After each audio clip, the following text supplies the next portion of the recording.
नमस्कार, मी विद्या आपल्या सर्वांचे स्वागत करते माझ्या यूट्यूब चॅनलवर. तर आज आहे अश्विन शुक्ल दशमी म्हणजेच दसरा. तर आजचा हा जो सण आहे, हा दसऱ्याचा सण आम्ही कसा साजरा करणार आहे त्याचाच हा व्हिडिओ आहे. तसेच आजच्या दिवशी श्री प्रभू रामचंद्रांनी रावणाचा वध केला होता, तसेच देवी दुर्गाने महिषासुराचा वध केला होता. म्हणून आजच्या या सणाला वाईटावर चांगल्याचा विजय म्हणून विजयादशमी सुद्धा म्हणतात. आणि हा हिंदू धर्मानुसार आपल्या 3.5 मुहूर्तांपैकी एक असा शुभ मुहूर्त मानला जातो. तर आजच्या ह्या विजयादशमी आणि 3.5 मुहूर्तांपैकी एक शुभ मुहूर्ताच्या तुम्हा सर्वांना हार्दिक शुभेच्छा. आणि तुम्ही जर चॅनलवरती नवीन असाल आणि पहिल्यांदाच हा व्हिडिओ बघत असाल तर नक्की चॅनलला सबस्क्राईब करा, जेणेकरून तुम्हाला आमचे जे नवीन नवीन व्हिडिओ आहेत ते दिसतील. आणि बघूया आता आमचा दसऱ्याचा आजचा सण आम्ही कसा साजरा करतो, तर त्यासाठी नक्कीच व्हिडिओ शेवटपर्यंत बघा.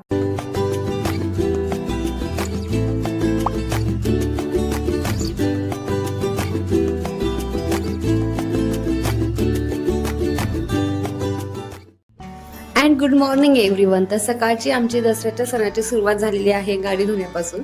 तर आश्वी, विदिश आणि आश्वी विदिशचे पप्पा हे तिघं मिळून मस्त छान गाड्या धुवून काढत आहे. आणि ज्याची त्याची गाडी ज्याने त्यांनी घेतलेली आहे, म्हणजे विदिशची जी गाडी आहे ती पांडा काढते ती धुतोय, आशिषी त्यांची गाडी धुत आहे आणि आश्वी तिची सायकल धुते. तर मस्त आता छानपैकी बादलीमध्ये पाणी घेऊन यांची साफसफाई चालू आहे गाड्यांची. आणि विदिशची गाडी काही लवकर साफ करणं होत नाहीये, बाकी सर्वांची ऑलमोस्ट होत आलेली, पण विदिश जे आहे पाण्यात खेळणंही होते आणि गाडी धुणंही होते. आणि आता आश्वी तिची सायकल मस्त छान धुवून काढते. आणि अशा प्रकारे आता आश्वीची सायकल धुवून झालेली आहे, ती आता आतमध्ये घेतलेली आहे. तर खरं तर दसऱ्याच्या दिवशी गाडी वगैरे धुवायची ही प्रथा कुठून आलेली आहे माहीत नाही, पण आपण दरवर्षी नियमितपणे हा सणाच्या दिवशी हे असं कार्य करत असो. आणि आता गाडी मस्त धुवून झाल्यानंतर आश्वी आणि आश्वीचे पप्पा मस्त दारांना तोरण लावत आहे. तर सणाच्या दिवशी आपण तोरण वगैरे लावतो, तर मस्त आता पानांचा आंब्याच्या छान तोरण लावणं चालू आहे.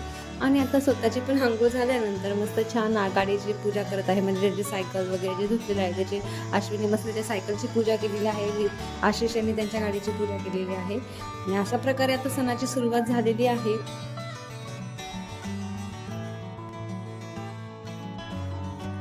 आणि आता तुम्ही सकाळी बघितलं की आशिष आणि आश्वी विदिशने सर्व गाड्या वगैरे धुवून काढल्या, त्यानंतर मस्त दारांना तोरण वगैरे लावले. आणि त्यानंतर आज आम्ही केलं तर पुरणाचं स्वयंपाक, आमचे जेवण वगैरे झाले. आणि आता मी रांगोळीची तयारी करत आहे. तर आता मी रांगोळी वगैरे काढून घेत आहे. त्यानंतर मला माझी साडी वगैरे चेंज करायची आहे. आणि माझी हेल्प कोण करत आहे आज, तर कोण करते माझी हेल्प? तर आश्वी माझी हेल्प करते. तर आता आम्ही दोघी मिळून छान अशी रांगोळी काढतोय. आणि त्यानंतर मला माझी तयारी करायची आहे. तर माझं पण आजचं दिन ते बघण्यासाठी व्हिडिओ नक्की शेवटपर्यंत बघा. तर आता दसऱ्या तसेच विजयादशमीसाठी मी ही रांगोळी निवडलेली आहे, ज्यामध्ये देवीचा चेहरा आहे, तसेच साईडला कमळाचं फूल आहे. आणि अशा प्रकारे मी माझी रांगोळी पूर्ण झाल्यावर तुम्हाला दाखवते. आणि तुम्ही सुद्धा माझी रांगोळी तुम्हाला कशी वाटली याबद्दल नक्कीच कमेंट करा. आणि अशा प्रकारे माझी रांगोळी कंप्लीट झालेली आहे. तर ही अशी रांगोळी खूप छान, खूप सुंदर अशी दिसत आहे. आणि यानंतर मला आता माझी तयारी करायची आहे, त्यासाठी नक्कीच व्हिडिओ शेवटपर्यंत बघा. मी आता अशी रांगोळी झाल्यानंतर अशा प्रकारे साडी नेसलेली आहे. आणि मी ही साडी आता दसऱ्यासाठी घातलेली आहे. आणि आता रांगोळी वगैरे झालेली आहे. आणि लवकर साडी नेसायचं कारण आशिष आणि आश्वी गेलेले आपल्याचे पाने आणायला, तर सोनं आणायला गेलेले आहे. त्यांच्यासाठी घरी आल्यानंतर त्याचं ऑप्शन वगैरे करावं लागतं. आणि मग त्यासाठीच मी आता साडी नेसून घेतलेली आहे. आणि बाकीची जी तयारी आहे ती थोड्या घरी करता येईल. आधी ऑप्शन करून घरात सोनं आणायचं आहे, त्यासाठी माझी साडी नेसलेली आहे. आणि आता पुढे आशिष तयारी त्यांचं ऑप्शन वगैरे होईल. आणि त्याच्यानंतर माझी पूर्ण तयारी म्हणजे बाकी आहे ती पूर्ण केल्या जाईल. त्यासाठी नक्कीच व्हिडिओ शेवटपर्यंत बघा. जसं की मी तुम्हाला सांगितलं, आश्वी आणि आशिष हे दोघं जण आपल्याचे पान म्हणजे सोनं आणायला गेलेले आहे. आणि त्यानंतर घरी आल्यानंतर याच्यामध्ये एक सिक्का लपवलेला असतो आणि ते त्यांना निवडायचं असतं. तर ते सुद्धा मी आता मांडलेलं आहे. दरवर्षी आम्ही असंच हे मांडत असतो. आणि आता ते मांडल्यानंतर आता मी त्याला सिक्का सुद्धा लपवलेला आहे. आणि आता बघूया पुढचा व्हिडिओ.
आशिष आणि आश्वी दोघं घरात आल्यानंतर त्यांचं ऑप्शन वगैरे केलं आहे आणि त्यानंतर आता मी माझी तयारी करत आहे. तर मी साडी तेव्हाच नेसलेली होती आणि आता मी माझी तयारी करत आहे कारण की संध्याकाळी मला परत बाहेर जायचं आहे. तर भेटूया थोड्याच वेळात. तर अशा प्रकारे माझी तयारी झालेली आहे आणि आता आम्ही बाहेर चाललो आहे. तर आता आम्ही कुठे जातोय ते बघण्यासाठी नक्कीच व्हिडिओ शेवटपर्यंत बघा. तर आता बाहेर गेल्यानंतर सर्वात आधी आम्ही आलेलो आहे गावातील एका देवीच्या मंदिरात. इथे छान दर्शन वगैरे घेतलेलं आहे आणि इथून निघालो. त्यानंतर आम्ही आलो होतो एका देवीच्या मंडळात तिथे आणि तिथे छान भूतांचा देखावा केलेला होता. पण आश्वी घाबरल्यामुळं मी आणि आश्वी बाहेरच थांबलो आणि आशिष आणि विदिश हे दोघंच आतमध्ये गेले होते. आणि आश्वी ना गेलीच नाही आतमध्ये. हो ना, तू घाबरते ना.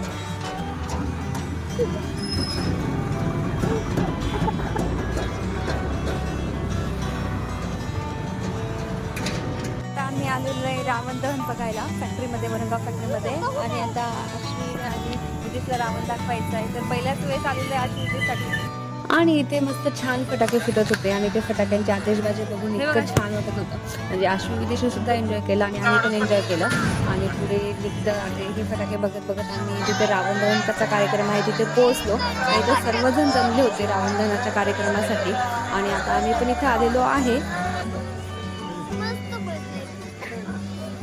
आणि अशा प्रकारे ते रावण दहन केलेलं आहे.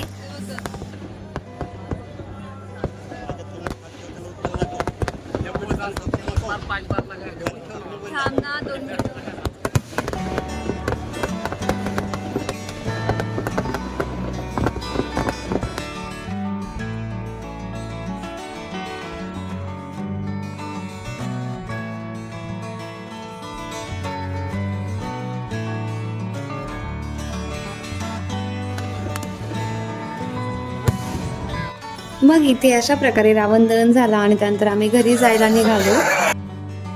तर आता आम्ही घरी आलेलो आहे आणि आम्हाला खरं तर बाहेर काही खायचं होतं, चाट वगैरे, पण सर्व जे दुकान वगैरे आहे ते बंद झाले होते. त्यामुळे आता मी घरीच आश्वी आणि विदिशला शिवाया करत आहे आणि माझ्यासाठी मी मसाला दूध जे आहे सकाळचं ते घेत आहे. आणि आता असा होता आमचा आजचा दिवस ज्यामध्ये आम्ही दसरा कसा साजरा केला ते सर्व तुम्हाला दाखवलं. तर तुम्हाला अजून एकदा व्हिडिओच्या शेवटच्या वेळेस हॅपी दसरा आणि आमचा हॅपी दसरा. तुम्हाला आमचा हा व्हिडिओ आवडला असेल तर नक्की व्हिडिओ लाईक, चॅनल सबस्क्राईब करा. Bye bye bye.